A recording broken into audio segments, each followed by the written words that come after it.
Dr. J, What up, my dude? man, it's a privilege to get you because it's hard to catch you, man. But I Don't got do me you today. like that, man. Don't do me like that. No, man. I mean, hey, I always tell you it's an honor to have you, period, on our cast, man. So I'm thankful for you. Happy New Year, Merry Christmas. Hoping the holidays was everything for you. Absolutely, man. How about yourself? It was good, man. The interesting part, I seen you went up to one of the places up in Orlando. I'll tell you the area you was in, but that's a beautiful scene. Man, it was very nice. Beautiful. It was nice. It was refreshing. And something different, right? We live in Mm. Florida. We don't generally have white Christmases down here. And the wife came up with this idea to let's get out of here on Christmas Day and go spend it in Orlando at the Gaylord. And so man, ice sculptures, ice slides, 9-degree weather. you Yeah. know, Florida's I'm not used to that, but it was nice. It was very nice, very nice. Yeah, that's an amazing property, man. And a huge property at that. Yeah, the one in Dallas is huge as well. Really. Uh, oh man, they say everything big in Texas. It is, man. Listen, I've been looking at property in Texas, man. They used to be the low. Now they're getting up in the millions. Yeah, they are. I think what a lot of us we keep missing out, even if the base price is lower and you do get bigger house, they get it back in the taxes. You know what I'm Mm.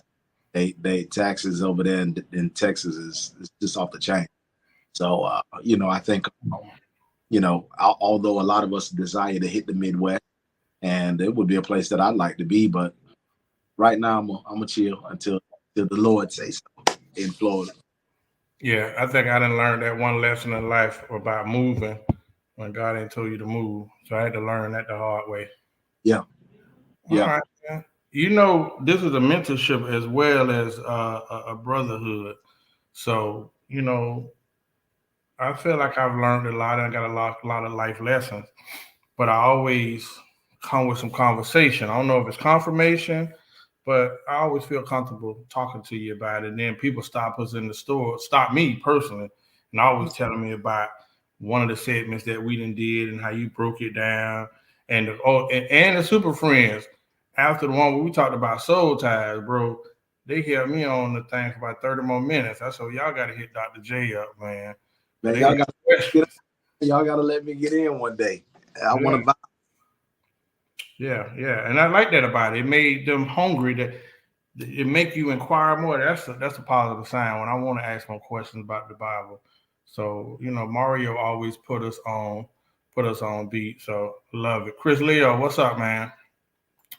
All right, let me ask you a question. It's a simple question, but I'm gonna ask you that on behalf of the brothers out here that might not want to ask you.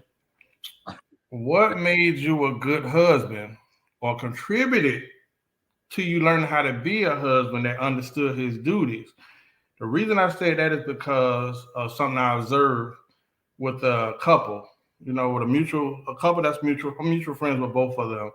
And one day they're having a conversation, and she replies that something that a husband is that she said to him, "Oh, that's something a husband is supposed to do." And then he says, and then she's like, "Tell him, Horace." And I'm like, I don't know what to say. And I'm like, and his reply to her was that it's not that big of a deal. Mm, Um, but she said it mattered to her. You know what I mean? And after she leave, I went to him. I'm like, bro, since you asked me, I got to tell you that whether you think it's big or not, once she said it mattered or bothered her, it should have resonated with you. I said all that to say a lot of male friends, my male friends have, all of my male friends love their spouses, love their girlfriend. They take care of their responsibility. They take care of the bills and etc. But some of them will admit that they don't know certain things that fall under the expectations of being a husband. mm, Like many of my partners said, hey, I work, I pay all the bills, love you, treat you nice. But once again, they don't understand why it matters if he attends service with her, praiseworthy. Take a car person to get clean because he pays for a car wash membership. Like putting gas in a car. You know, I know a man claimed to not know you're supposed to walk on the outside of, your woman going down the sidewalk. Um, and a lot of us men learn on the job once we connect deeper with our mate. But a lot of us haven't seen how to treat a wife, been mentored to know what a healthy marriage looks like. You know, some people come from fragile places, so they, you know, um, I think a blueprint of what you see is what you define as what it's supposed to be. So I don't know your background, but some men honestly and sincerely think that, hey, I do all this stuff for you because I love you. That's why I'm showing you. But they don't know all the ins and outs of that role and what he's supposed to do. So what made you a good husband, or what made you come into that space where you start to get it right? Hmm. That's a good question, man. Because I don't know if my wife on here, do she define me as a good husband? Listen, a lot of trial and error is what I'm gonna first. I didn't have a blueprint of a good marriage in front of me. You know what I mean? My mom wasn't married to my father. My grandmother wasn't married to my grandfather. Though he, came by quite a bit, everything else. I didn't have a blueprint. And so a lot of things I struggled with early on and struggled to get overcome. Because being who we are, we just come from a place where it was just good to, you can holler at that girl, you can holler at this girl, you can holler at that girl. And you know that in those days, those relationships are based on how you make me feel. If you don't make me feel good, I'm out of here. You know what I mean? And so it came with me knocking my head and making a lot of big mistakes. Truth be told, it took me almost losing my family, my daughter and my wife, for me to say, I'm gonna get myself together. I got down on my knees one day and I said, Lord, if you just bring it back, you know what I'm saying? I'm gonna serve you. That's when I actually fell into serving God right after that, because He did just what I asked. And so once I did, it didn't mean that things were perfect, because I still made a lot of mistakes. But when you start to understand how men and women are made, we were made the way that we were made, strategically by God on purpose, right? God built us to both receive and give love, just like Him. He gives and He receives love. But then when He split us, right, He made the woman. This is why women, their organs are internal, right? Because they're meant to receive, which means you have to be careful with how you give, right? Meaning our words, our thoughts, our actions. I'm told all the time my voice is tough. It sounds too tough, even for my daughter sometimes, because of the way, you know what I'm saying? And I'm like, what can I do? You want me to talk like a little baby? I can't talk like that. I get frustrated sometimes, but I understand, because they were built to receive. They take in. That's why they have internal organs. We have an external organ because we were meant to give, right? So when a man finds himself on one side of the relationship constantly giving and saying, all I do is give, you were built to give. you were built to give. You are built to receive, but primarily you were built to give. You're the progenitor of mankind. You're the one who spits seed out. You were built to give. And so when we start to understand our DNA and our makeup, and we understand that I was built to give, she was built to receive, I have to begin to change up my strategy on how I begin to treat the one I say I'm in love with. When I begin to correct that and I begin to do that, now I can come into a place of saying I'm making progress. But you can't measure progress, saying, well, I did this better than I did last week. You got to measure your progress on how your other one feels, your loved one feels. How's your relationship coming along? Are y'all improving? Are you growing more distant? Are you getting closer? You know what I mean? Do you take the time to sit up there and to learn? I mean, wife reminded me, man, we used to sit up and talk to 3 o'clock in the morning. She said, "You don't talk no more." I said, "I'm getting old, girl. I'm getting old. You know, it's hard to stay up, but no, it's those things that I know that she yearns that I try to go back to give her.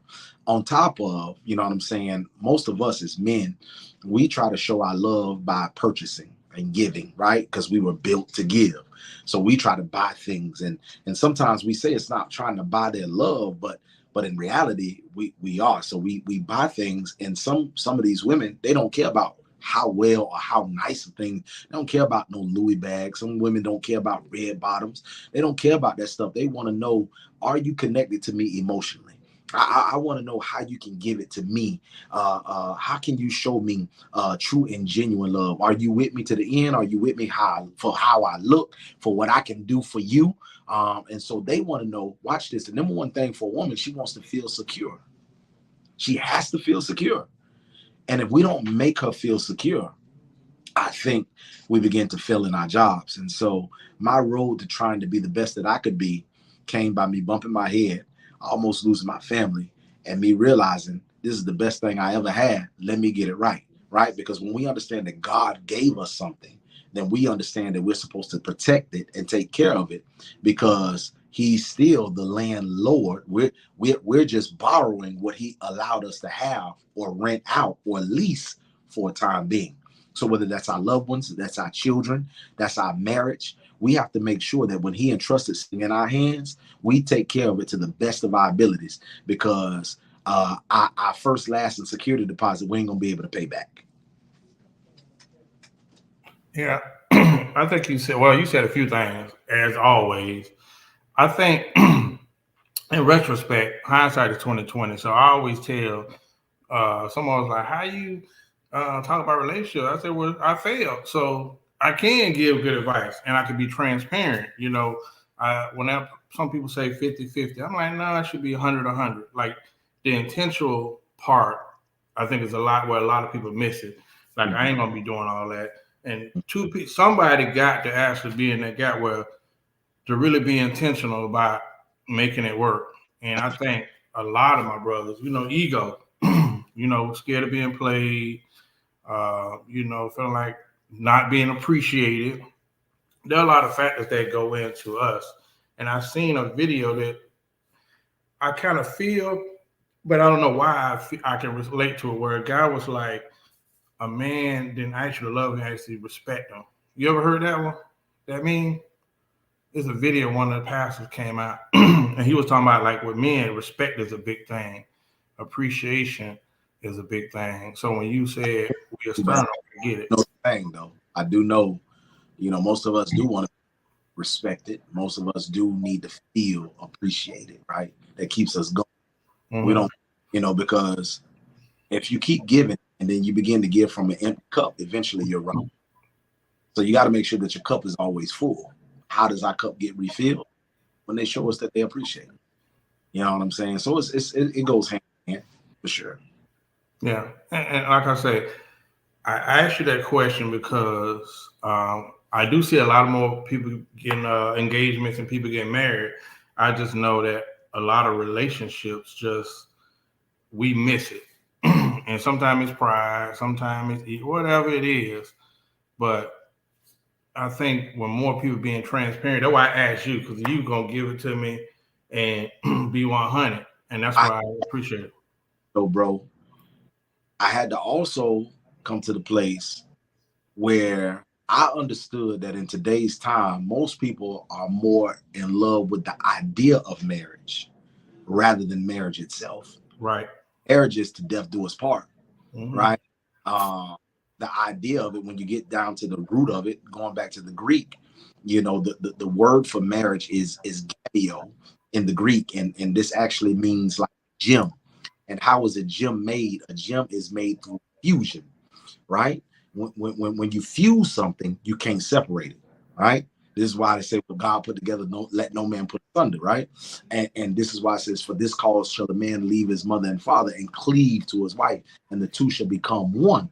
Mm-hmm. But here's the thing: if I put two sticks together, right? If I glue two sticks together under pressure, I could pull the sticks apart, and I can tell who the two individuals are. But if I fuse two gems together, because fusion comes under what? Pressure and heat. Yeah. Right? So all those arguments, all those, you know what I'm saying, but we stuck it out and we still together. That's you fusing together. Because once you're fused together, you cannot be separated unless you were broken. Okay. That's the, and then even when you're broken, you still can't tell the two from one. I can't tell this one from that one because they were fused together. So a lot of us are in love with the idea of marriage rather than marriage itself. And this is why we go all out and we spend more money on trying to do a proposal or trying to do it up for the proposal and making sure that it's camera and all of that other stuff because we're in love with the idea of it. We want to see how many likes we can get and how many people we can impress when I'm just showing my love for the person. Why do I need a camera to show off my love for this person that I'm professing for? I don't need likes. I don't need views. I don't need to go live. I don't need somebody to capture the moment. It's nice today. And I know that we didn't have that back then. It's nice today. But as I speculate on it, a lot of us are more in love with the idea of being seen and the idea of it rather than what it is itself. Marriage is tough, man. And a lot of people can't do it, which is why, you know what I'm saying, you see so many people. Oh, man, too often. Yeah. I've counseled, Sister Erica, I've counseled people and told them don't do it. They did it anyway and were done in 6 months. I've seen it a lot. Dang it. I've seen it a lot. But you know what I can appreciate? I appreciate the people that some of my friends who's like, they married, they good now, and they strong. But they'll tell you, bro, them first 3 years, like when they share those stories, like, bro, listen, bro, we had our moments, we had our time. I think that's more encouraging to somebody that's going there because how it's pictured, everybody thinks it's just the big honeymoon, you get married, everything's great. But my partners would be like, boy, them first three years was tough, or, you know, oh, I had to learn how to do X, Y, Z. Those are the things that I think are beneficial to people that come to counseling or get into a group or even a couple that say, hey, we need some mentorship. I think those are the stories that kind of make people feel, okay, well, we ain't the first, you know, we ain't the worst, or we ain't that bad off. At the end of the day, if I could keep it real, most people think that when they get married, you know, after 5 years, you know, the road gets easier. But it takes about 5 to 7 years for you to even begin to scratch the surface of knowing your spouse intimately and personally like you should. 5 to 7 years. So people think, man, after 5 years, we shouldn't be doing this. But you know what? After 5 or 7 years, you're probably going through some of those things when you know, because a lot of people avoid premarital counseling. A lot of people avoid counseling, period, because, oh, I just got married. Why should I get counseling now?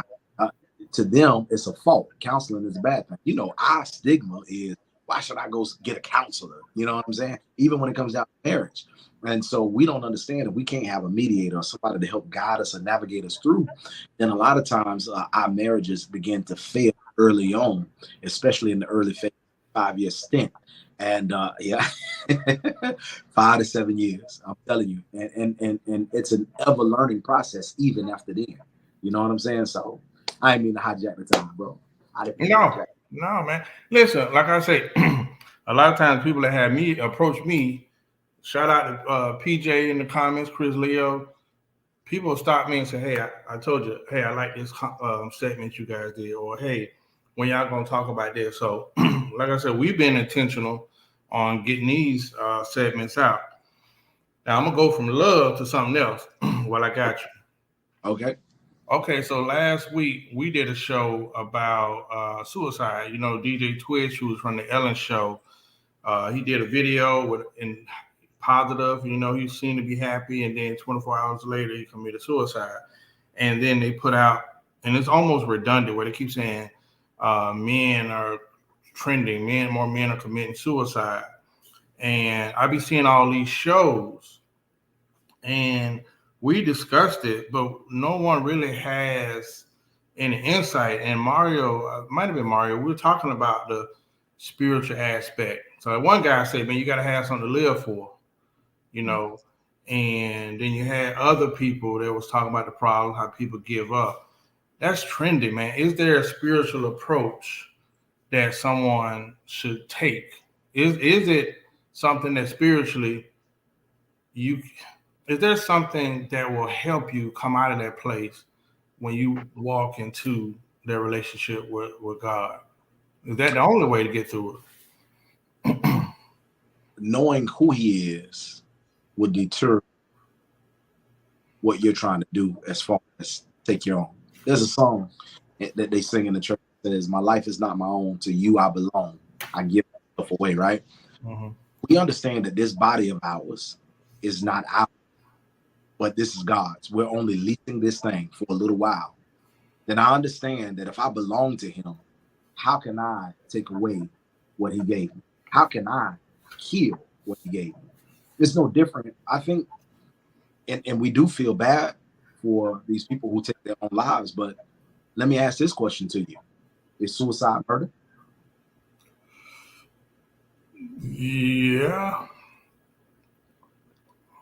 And everybody that talks about grace don't understand that at the end of the day, you know, in the church, they got this thing.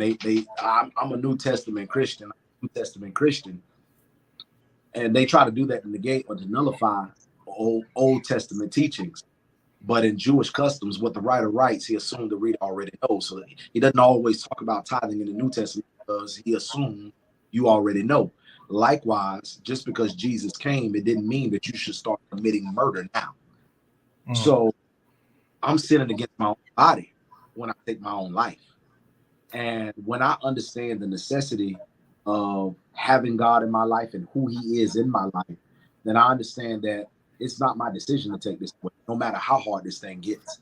Now, if I go seek help, I need to go seek help. Now, granted, it's tough out here for a black brother.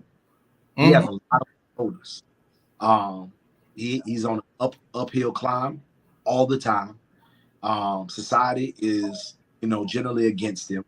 He's judged by the color of his skin. He's against all odds at all times. And that's a lot to bear on anybody's shoulder, let alone a black man. And so I do say, from a natural aspect, go talk to somebody, for sure. Mm-hmm. On a spiritual aspect, I'm gonna keep it 100 with you since you got me on the show. Demons ain't meant to be counseled; they're meant to be cast out. And when I say, wait a minute, what?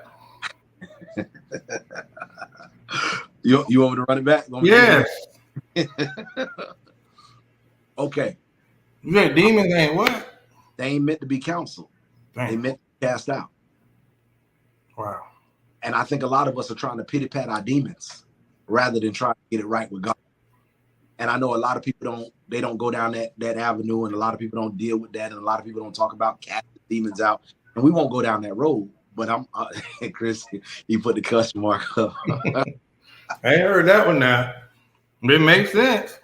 Because, right, a lot of us, okay, we're triune, right? We are a spirit that is encased in a body, and we have a soul. We talked about this weeks ago, that spirit is filtered through the soul. We talked about it. And we are spirit beings. But we also, a lot of times, we are influenced by different spirits. Mm-hmm. When I kill, that's a spirit of murder. Mm-hmm.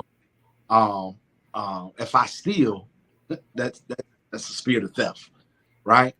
And so, even though the nice word for you Christians, for most Christians, is spirit. Let's be real. When we talk about murder, when we talk about theft, when we talk about killing, when we talk about adultery, when we talk about incest, these are demons. These are demonic. Okay, if we're gonna keep it 100, these are demonic, and demons aren't meant to be counseled. I'm not gonna sit here and pity pat no demon. It's meant to be cast out. And without getting in depth and messing up a whole lot of people, I'm saying what I'm saying. I know you feeling me where I'm at. And but understand my relationship with the Lord and knowing God for who he is in my life. I have to truly know him and not know of him. And knowing who he is in my life it should detour me from trying to take my own life, because I understand my life doesn't belong to me in the first place. This is God. This is all God. You live for God. I live for God. Chris live for God. Everybody on here, we living for the Lord. We're supposed to be. But when we try to take things in our own hands, in essence, we listening to the wrong voice. And so when that happens, when I take my life, it's because somebody else's voice was more dominant in my life. So I end it with this. Whose voice is most dominant in your life? It ain't God telling you to take your own life. That's for sure. All right. You're gonna go viral with these right here. Don't do that. Don't do that, bro. Listen, I had a friend, I don't know if she's watching, on New Year's Eve morning. I'm glad I took the call. She was gonna commit suicide. And then part of me is like, that's still on the phone for an hour. And I couldn't comprehend that, and there's a lot of people, man, that you see every day, like it looked all put together and they just broke down and gave it to me. I stood on the phone for an hour, like, nah, that ain't the way. Even share it with her, like, hey, listen, when I was young, when I was a kid, well, I don't know what was going on with me as a child, but that was a thought I had in my mind all the time. My grandma said, that's one thing you don't do that God ain't gonna be pleased with. And that probably changed my life forever. But for that friend to call me, it was heavy, but we had to work that out. I said, there's no way I'm gonna let you be the last call that you ever make. And for you to call me means you still holding on to some hope for yourself. Absolutely. But I had to go to prayer. Like, of all the people you could call, you called me. And I definitely didn't expect that phone call. Bro. That's that influence that we were talking about. Deep, man. That was a moment, bro. Like, early in the morning, that's the last thing I would think. And I'm glad they still here. I check on them every day, like, hey, where we at? Are you better? Are you good? So, we understand that even when we take our own life, how many people are dependent on us? Children, husbands, wives, family. And when we begin to try to take our own life, now that's another spirit. Because all you care about are your own personal needs. And I know that some people, I may be sounding harsh right now, but I understand the depth of what I'm saying is we're not living just for us. You said, one brother said, what are you living for? Who are you living for?